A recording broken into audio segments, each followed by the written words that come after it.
You're listening to Weekdays with Josh and Cole.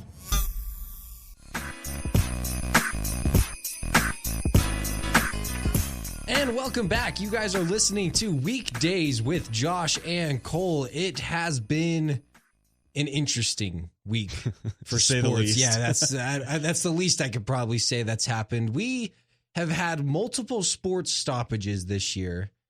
And it's the Big Five. I mean, I'm including the WNBA in that as well. All major sports have stopped in some form. All major sports, including NASCAR, they did consider stopping. So I'm going to throw in auto sports to that. And I don't think that'll ever happen again for the rest of our lives. For the rest of time, at least knock on wood. Well, look, knock on wood, because I hope it doesn't have to happen again, because I hope that there will be change. That's the biggest thing. We hope there's change, and that's the biggest thing people need to realize is going on right now. There is a hope for change. There is a reason people are doing this. There is a reason the Bucks decided not to play a playoff game. And to be honest, Josh, I think it's the perfect time to do this sort of thing, because I want to put this in a bit of perspective for people. It is the NBA playoffs. Let's pretend everything's back to normal and we're just doing these normal protests under normal circumstances. Well, I guess none of this is normal anyway, but you know what I mean. In quotations. More normal than what we're used to at this time. The Bucks would have played in front of a sold-out crowd in Milwaukee. Yeah, oh yeah. How pissed do you think those people would have been if they had already not only paid for their tickets, they had gotten to their seats, gotten their hot dogs, popcorn, drinks, beers, everything. You got drunk people in the stands ready to watch the Bucks take on the Magic, and nobody shows up to the court. No, yeah, it could be bad. And it could have been so much worse. You hope that if it were that case, they would have informed people hours ahead of time. You would hope so. Not right on the course, or on the court, excuse me. But I totally understand that. I think it's the best of a bad situation, I guess I could say. And that's what I'm trying to get across. The best case scenario for a bad situation. It's the best case scenario, but the biggest idea behind all of this is the reason they're doing it, and it's there is racial inequality in this country. Well, I think the biggest thing is what we need to figure out is nothing's really changed from what happened with the George Floyd protests and everything. There's still things that need to be figured out and talked about. And it's what these athletes are realizing. And I think it's really important to understand that these guys are people too. And their voices, whether you're black or white on the court, their voices, just because they're athletes, does not mean that their voices don't deserve to be heard. Exactly. And again, when I say whether you're black or white, they're standing together as one.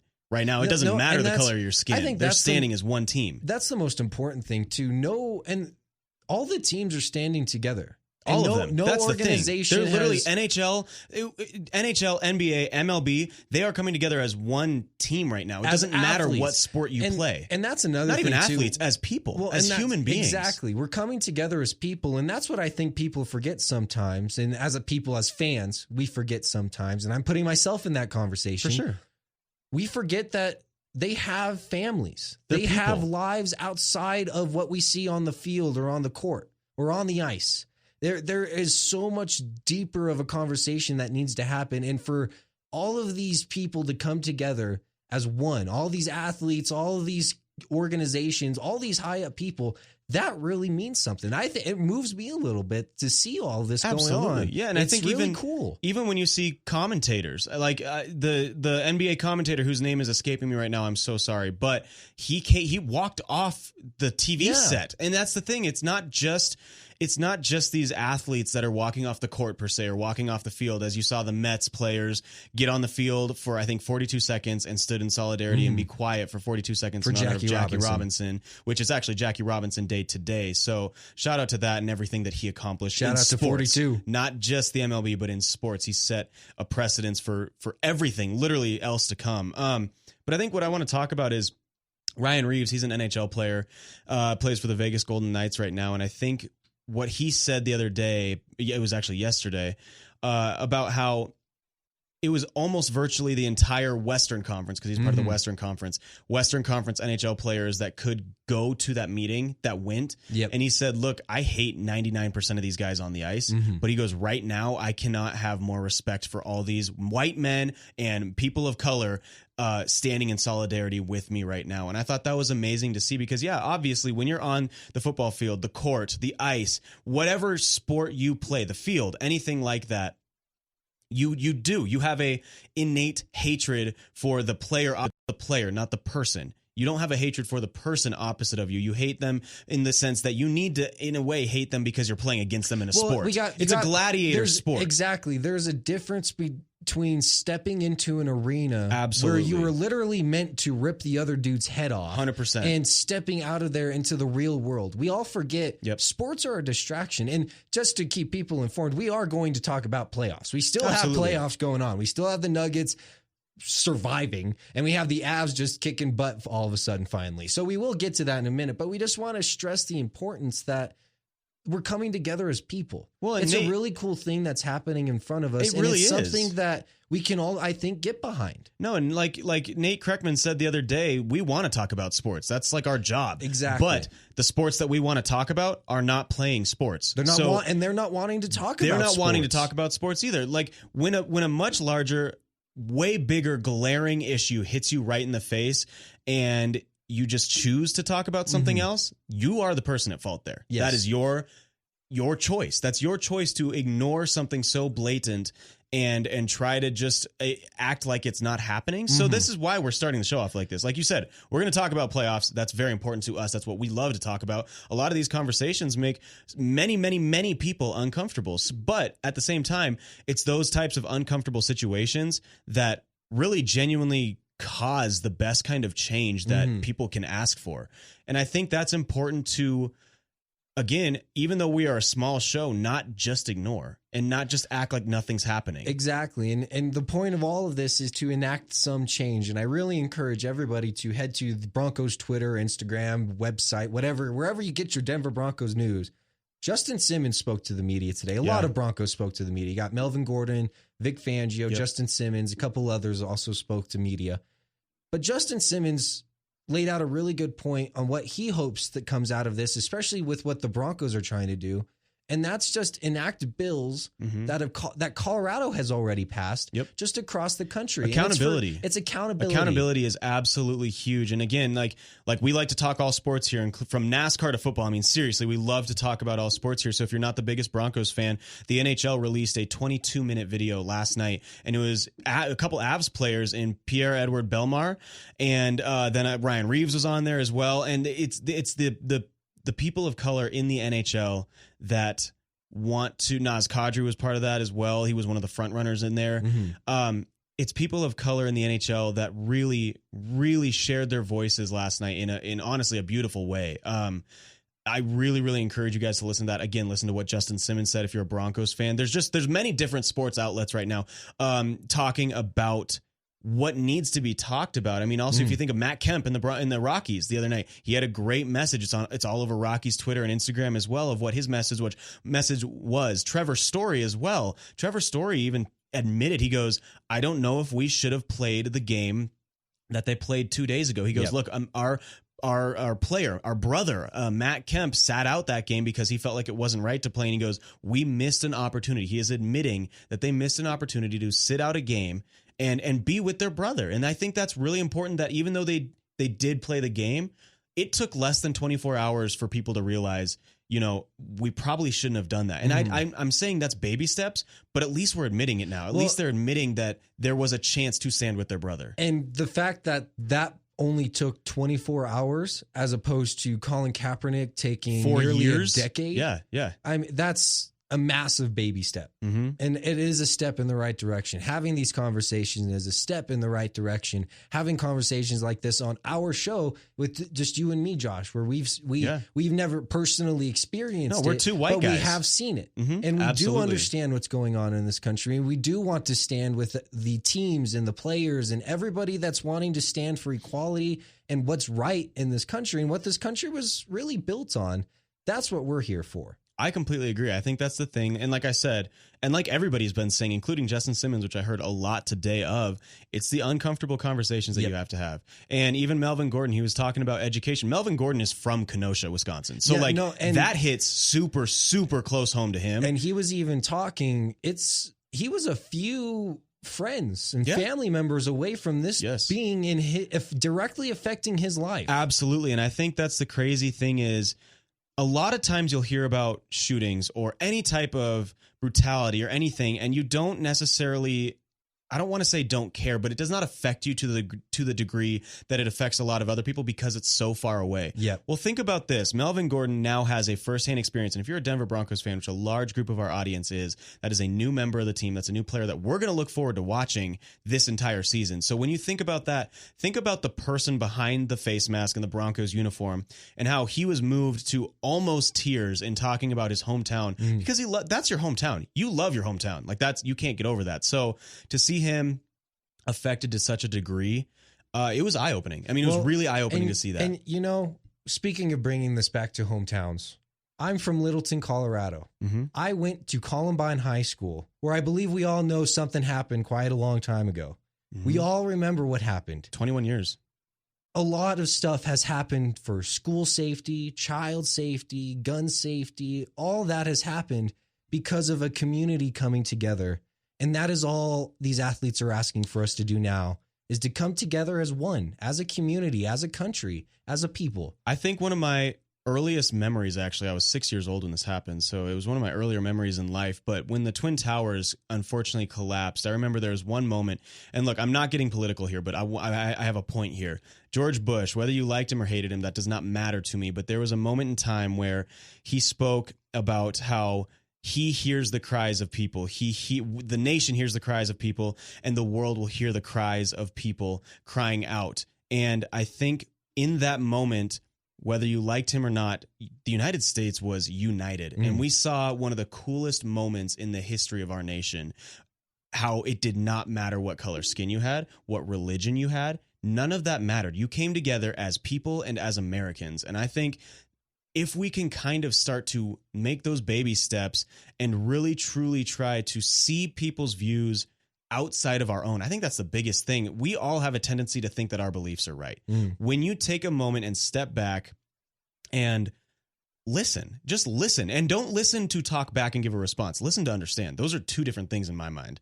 If you listen and listen to understand and see that someone has not had the exact same life experiences as you have, and you have not had the exact same life experiences as they have, I think that is when true change can really start to happen. And honestly, Cole, I hope it's sooner than later in our lifetime, for sure, because that's something that I want to witness and want to see. A life is a life, and these are the uncomfortable questions we have to have. Guys, we're going to talk about sports. We have a lot of playoffs to get into. Jamal Murray arguably played the best game in Nuggets franchise history. Best couple games. The Avalanche, they're fighting their way back. They're not out of it yet. You guys are listening to Weekdays with Josh and Cole.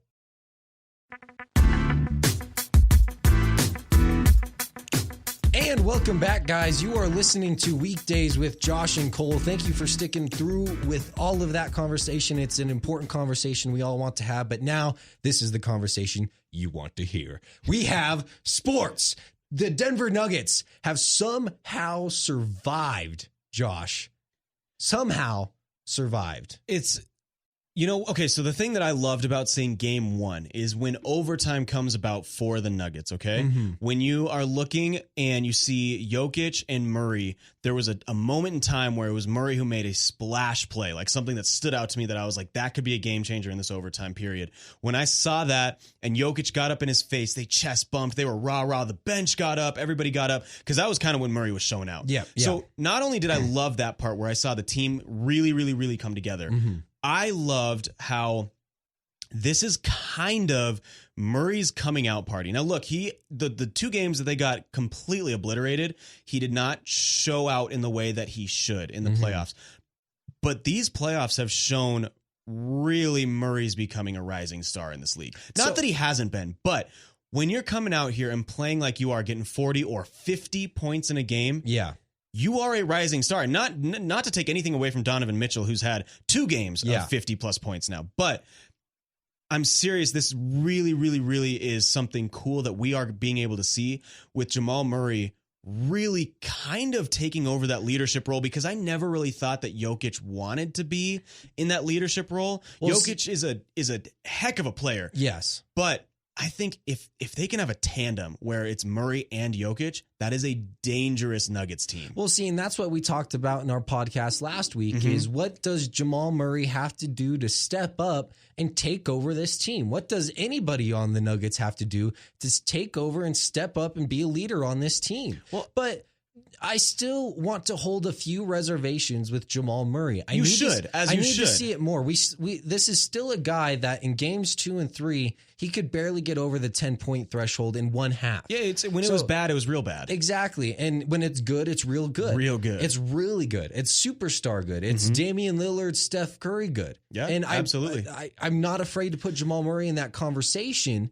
It's just he needs to be a lot more consistent. So we need playoff Jamal Murray to be here. Stick around. But I agree with that. I have a question for you though. So when the Nuggets have put in Paul Millsap, and I absolutely love Millsap's veteran ability to lead. Okay, yeah, but I get that. When we exit Millsap and bring in MPJ soon, hopefully. When we've done that in the past, because he's not been playing, and I'll tell you the last 2 quarters. We outscored the Utah Jazz 52 to 35 when MPJ comes in. And everybody's talking about how bad MPJ's defense has been, but his offensive ability is absolutely overpowering Millsap's. But people have such a problem with Michael Porter Jr.'s defense is because, yes, Josh, he can put up 40, 50 points, something like that, but he's giving up 30, 40 points. But the thing is, Millsap's not putting the buckets. Millsap's not counteracting anything. I totally agree. Paul Millsap, I love the dude, and I love the way he plays basketball. He's so slow. He's the slowest dude on the Denver Nuggets court, and it's not even close. Well, it's not that it's a bad thing, because I do love that Paul Millsap brings leadership. We just don't need it anymore. I think he needs the leadership from the bench. And I hate to say that because I am a Millsap fan, honestly. But I think what I'm seeing is, and I get it, even though you're to your point, Michael Porter Jr.'s defense is almost non-existent. It's a little shoddy, yeah. It's a little shoddy, but at the same time, I really think his offensive prowess far outweighs what we've been getting from our other veteran guys. That's the potential, right? And I agree that Michael Porter Jr. is going to take over Paul Millsap's starting rotation spot. And I do see that as the future of the Nuggets. The problem with what the Nuggets need right now is they need somebody that can just be a lockdown defender. Yes. And it's not afraid to get in people's faces, i.e. Rudy Gobert. Yeah. That dude absolutely controls the paint this entire series. And Joker's, I don't know if he feels like he's forced to take shots from the 3 or if he doesn't feel like he has the weight to compete with Rudy Gobert anymore. But that dude is not taking him on one-on-one when he drives into the paint. See, but this is where I'm seeing something different from the 2 games that we got obliterated to last game that we played, where I truly believe that was where, when it was a tandem with Jokic and Murray, when you saw that, Jokic was not afraid to go against Gobert at all. I think that worked so much better in our favor. And that's what the Nuggets need to find. They live in the pick and roll. That is the bread and butter of the Denver Nuggets. So I have a question then real quickly. Do you think we at all this series? I would prefer if we did. Well, yeah, absolutely. But his defense is the best on the team. I don't think it's going to happen. One, you have 2 games left. Yep. If it does happen, Gary Harris is going to play game 7. What about Mr. Bol Bol? Bol Bol's staying around forever. Yeah, but do we see him? Do we see him? Oh, dude, Bol Bol. It's Josh. I'm agreeing with you. I'm just saying this series. Let me talk about this series. Hold on. Let me talk about Bol Bol for a minute. The 7'4" wingspan. Bol Bol, the king. He's incredible. Going to have his jersey He's incredible. hung up in the Pepsi Center, Josh. Of course he is going to play. Which he could probably reach. Probably. It's game 7. Bol Bol's hitting this game-winning shot. Jamal Murray isn't going to know who to pass to. It's going to be pick and roll with Joker, back and forth. No one knows who to give the ball to. And then there's Bol Bol sitting at the corner. Perfect, wide open shot. And Donovan Mitchell looks like basically a 4-year-old trying to block this as the ball soars over him and sinks.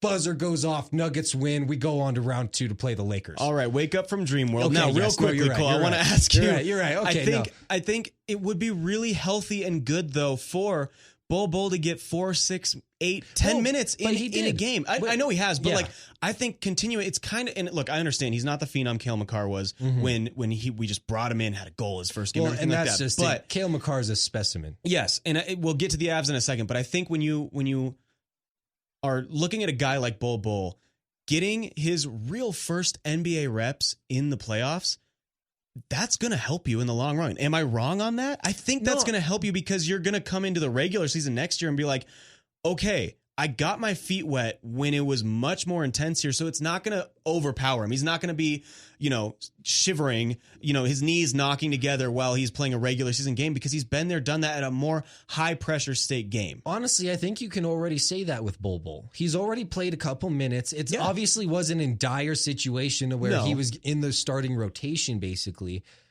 But I'm not looking for that yet. No, I think what you're looking for is what we're going to be getting from Bol, and that's if the Nuggets are getting cleaned out by the Jazz. It's over. Series is over. There's no way we're forcing a Game 7. Yeah, you're going to see some Bol action. You're probably going to see a lot of PJ Dozier action. Yeah. Which actually Dozier's played well when he's needed to. Dozier's played fine. I have no problem with the way Dozier's playing. He's not the future of this team. No, but that's not what we need him to be. No, and now when you are talking about the future, we do need Gary Harris to come back and be that guy. He needs to be the guy that comes in for Game 6 or 7 and actually makes a difference with this team because I think it will make a difference. Oh, yeah, big time. Because I think Jamal Murray would love to give the ball to somebody he knows is going to drill a shot. Yeah. And his defense is so locked down, though. I mean, Gary's defense is... I think that's our missing link right now. I really do. I think that is so painfully obvious that the Nuggets have absolutely no defense. It was Game 2 and 3. Oh, well, exactly. And I think that's what people are frustrated with. That is what Denver fan is frustrated with. Yes. I have literally never seen a team do what they willed on another team so easy. I mean, did you watch? You watch the game? I mean, those two games. I watched every game. Yeah, they went up and down and up and down. I mean, at will. Mike Conley and Donovan Mitchell. Mike Conley. Studs. When has he ever started hitting threes like that? The dude's a stud. He's a stud. Yeah, man. But like that. I mean, he's shooting 70%. All you got to do is have a kid, and then you shoot 70% from three. Hey, what was that? Start popping them out, Conley. Popping them out. I mean, that was. I don't care how good of a player you are. I mean, Steph Curry's not hitting 70% in the series. And I get what we saw from Mike Conley. Was amazing. But I also do blame Nuggets defense a little bit on that. I mean, it looked like you and I could get paid millions to do what the defense was doing. Like Mike Conley, there's no way he does that even against a Damian Lillard-less Portland Trailblazers. Absolutely. That's what I'm saying. But that's also...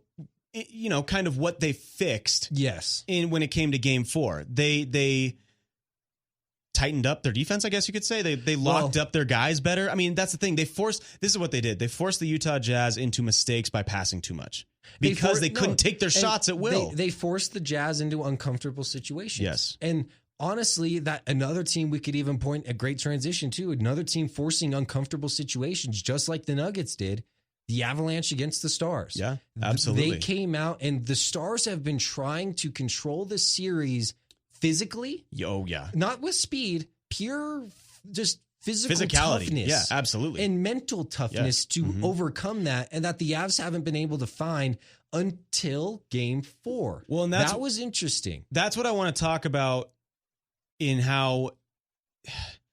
the Avs found the mental toughness side here because the Avs, again, just like Game 2, they dominated the first 30 minutes of the game. The Avs didn't actually even get the first goal in Game 3, but what happened was they came back and scored within minutes each time a goal was put up against the Avs. So Game 3 especially, the Avs go down, they score like a minute and 30 seconds later, okay? They go down again, and they score like 3 minutes later. This is the thing that happens. You mentally tough teams are the ones that are built to go deep into the playoffs. And when you see the Avs again going down by multiple goals and then coming back and leading by multiple goals. So in the third period this last game, the Avs are the first team in NHL history to go down by 2 goals and then come back and win by 2 goals. Yeah, that's the first time that's ever happened. So seeing that is mental toughness. That is not letting yourself get down on yourself and, oh man, this game sucks. We're down by 2 goals again. No, that is you being mentally tough and being able to put the past in the past. And let it go. And that honestly answered my question. I don't know if you remember this, Josh, but again, last week in our podcast, Cale Makar, he wasn't doing too well. and he made a lot of bonehead mistakes. We won the first series, but Cale Makar made a couple bonehead mistakes when he got really stressed out. I think the biggest thing into this game, I would say Cale Makar overcame that. Yeah, I think the biggest thing that I saw with 99% of the Avalanche, except for McKinnon. I mean, honestly, except for McKinnon. McKinnon is and Johnson when he was healthy. Yeah, but the thing about this is when a team plays, and this can happen to a lot of teams, but when a team plays a team that honestly was easy to beat. Yeah. And I'm sorry because I like the Coyotes organization. No, they should not. Coyotes did not. They really shouldn't have been there. Yeah. But this is the thing: when you beat a team again by 2 touchdowns in the last 2 games, and that's a team that's not. It's like literally a high school team playing a middle school team. So when you roll over a team and steamroll them like that, and then you come into a new series where the opponent is literally so much better than the other team that you had previously played, there is, I don't want to say a mental lap, but it's almost like your body doesn't react the way it should. Like you're reacting slower. You get punched in the face. Absolutely. You take a couple punches to wake you up. It's like when you get the smelling salts after you get knocked out. You're like, whoa, hello. Okay, I'm back in this. I think it took 2 games. I really do. I think it took 2 games for the Avs to be like, okay, you know what? We are still as good or better than this team, even with the injuries they've sustained, but we have let them knock us down the last 2 rounds. Okay. Let's get back up in the 3rd round, next the 4th round. Let's get back up. Let's start showing these guys that we are mentally tough, mentally ready, and capable of beating this team. And I think game 3, the last game that they played, really showed that. And I mean, that now the Stars are up 2-1 heading into game 4, and it's going to be this is the team that wins game 4. I think it's like 85% of the time goes on and wins the series. So with that being said, this is a huge game coming up on Sunday. So for all of our friends on DraftKings, FanDuel, Bovada, whatever you're betting on sports nowadays, because we live in Denver, Colorado. Absolutely. It's a beautiful world we live in. Fun part of all sports right now. If you were to put a final, let's say, prediction on this series, the series score, and who's winning? Gosh, I don't do this. Who would you put on this? Because come on. This is kind of easy to think about. For me, I mean, I think I'm going to go points leader. Okay. Points leader after this series, you can literally bet it's McKinnon. He's the points leader right now in the NHL for the playoffs. He's averaging like 1.45 points a game. I mean, the dude he's had points in 11 straight games. Like, that's unbelievable. Yeah. That's insane. He's already surpassed the great Super Joe Sakic for most games with a point. Joe Sakic had 10. Joe Sakic did that twice, but he still had 10 games. McKinnon, it's otherworldly what he's doing, so he's a safe bet. If you want to, there's bets that go on. There's bets that go on who scores the first goal of the game. Yeah, which we do all the time. What do you think? Who do you think is going to win this series? Do you think the Avalanche are going to come back? Do you think the Stars end up taking this 3-1 and we have to fight over a 2 games back? Are the Avs going to be able to take game 4, tie this thing up, and take it to game 7? I think. Look, I mean, the Avs are built with such depth, and that's because the last couple of times we've been in the playoffs, it's been very, very obvious that we did not have enough depth. So this is exactly what Joe Sakic and Coach Bednar did, was build a team that was absolutely capable of going all 4 lines against any other team's lines. Is it going to be tough? Yeah, the Dallas Stars are massive. They are a big team. They hit you in the mouth, and they can score goals. I mean, they can score really good goals, and they bring waves of pressure. Now, the Avs do the exact same thing. They can score goals almost at will. They did score goals at will against the Coyotes. So the speed on the Avalanche is phenomenal. It's unmatched. It is unmatched. They are fast players in the league, but have all 4 lines as fast as we are. It's unmatched. You can't keep up. And that's been visible in a couple of the Avalanche goals against Dallas. Look, it's going to be hard. This is going to be a hard-fought match. I think the Avs match up really, really well. I do still think, even despite the injuries, the Avs are the better team. Yes. It's tough. I mean, we have lost key players. When you lose key players like that, Calvert guy who is... Injuries kill you. Absolutely. I think, and I said this before the playoffs even started, the only thing that could not go in the Avalanche favor is injuries. And of course, the injury bug, which has bitten them all season long, decides to come right back right after Rona and bite them in the butt again. But this is the thing. The Avs are still built to win a Stanley Cup. Yep. I'm gonna stay on that hill till the day I die. Okay. Yeah. They're going to have to prove me wrong. That's what I'm going to say. They're going to have to prove me wrong. I still believe that the Avs are built to win a Stanley Cup. Do you think the Avs have the potential to go ahead and sweep the rest of this series? I don't know. I don't. Oh, come because on. I don't know. I don't want to give that. I don't want to. Come on. I'm personally not a betting man. So I'm going to say I still firmly believe the Avs are built to win the Stanley Cup. Okay. It's this. I'm not. Stick with the political I'm not answer. superstitious. I'm a little stitious. And I'm just going to stick with they're a very good team. Josh. So are the Dallas Stars. Josh, you're not going to jinx it, Josh. Come on. I'm just. It's like when ESPN tweets out every single time there's a potential no-hitter, and then I get a tweet 5 seconds later that the no-hitter's broken up. I just can't do it. I cannot bring myself to do it. I won't do it for the Nuggets either. I think the Nuggets are built to go very deep in the playoffs, and I'm proud of how they have handled all of the adversity. Nuggets are going to the finals. We're facing the Bucks. It's happening. It's going to happen. I'll stand on this hill till the day I die. Screw your political answers, Josh. I got this. The Avalanche are winning the Stanley Cup. Nuggets are going all the way. It's Nuggets Bucks. We're going to go to Game 7, though. Giannis might take that. You never know. Guys, thank you so much for joining us today. We had an amazing conversation. We talked some playoffs, talked some Nuggets, talked some Avs. Josh is scared to tell us he thinks the Avs are going a all little the way. bit. Let me have my superstitions. It's fine. We'll get it out of them eventually. Guys, thank you so much. At the end of the Stanley Cup Finals. Guys, thank you so much for listening to us. My name's Cole Smith. You can find us on social media at Cole Smitty Smith. You can find my partner Josh at I'm Joshua Owen. No, not me. He is at I'm Joshua Owen. And you can always find our podcast anywhere you listen to podcasts. Guys, thank you so much for listening to Weekdays with Josh and Cole. We'll see you next time.